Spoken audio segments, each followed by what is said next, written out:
हम किसी के दिल में झांक नहीं सकते और ना ही जान सकते हैं कि कौन हमारे साथ कितना मुखलिस है, लेकिन वक्त और रवैये जल्द ही एहसास दिला देते हैं। मतलब कि कश्ती पर सवार लोग बहुत जल्द मुखलिस दोस्तों से बिछड़ जाते हैं। अक्लमंद आदमी उस वक़्त बोलता है जबकि दूसरे सब बोलने वाले चुप हो चुके हों। नाकामी के असबाब हमेशा आदमी के अंदर होते हैं, मगर वो उन्हें दूसरों में तलाश करता है। जिद से हासिल की जाने वाली ख्वाहिश कभी खुशी नहीं देती। जब इंसान अपनी हैसियत से ज़्यादा सोचना शुरू कर देता है तो उसकी ज़िंदगी मुश्किल हो जाती है। तूफ़ान और मोहब्बत दोनों ही यादगार होते हैं, फ़र्क सिर्फ इतना है कि तूफ़ान में मकान गिर जाते हैं और मोहब्बत में इंसान।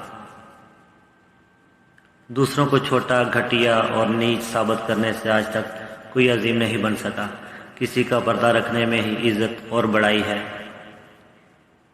दुनिया में इससे बढ़कर कोई रिकॉर्ड नहीं हो सकता कि लोग आपकी तरबियत की वजह से आपके वालिदैन को इज्जत और आपको दुआएं दें।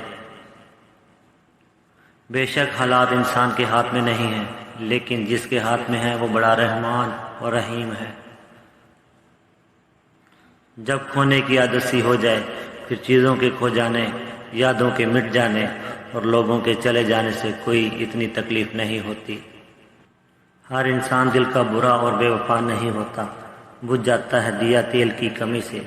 हर बार कसूर हवा का नहीं होता। अपने अंदर परिंदे की तरह आजिज़ी पैदा करो, जो आसमानों की बुलंदियों को छू कर भी अपनी गर्दन झुका कर रखता है। बेशक अल्लाह को आजिज़ी पसंद है। जब इंसान को किसी से मोहब्बत होती है तो मोहब्बत इंसान को गैर मामूली बना देती है और कहीं नहीं छोड़ती। उसे महबूब में बुरी बात भी अच्छी लगने लगती है। परेशानी आती जाती हैं और आती जाती रहेंगी, तुम बस अल्लाह से उम्मीद मत हारना।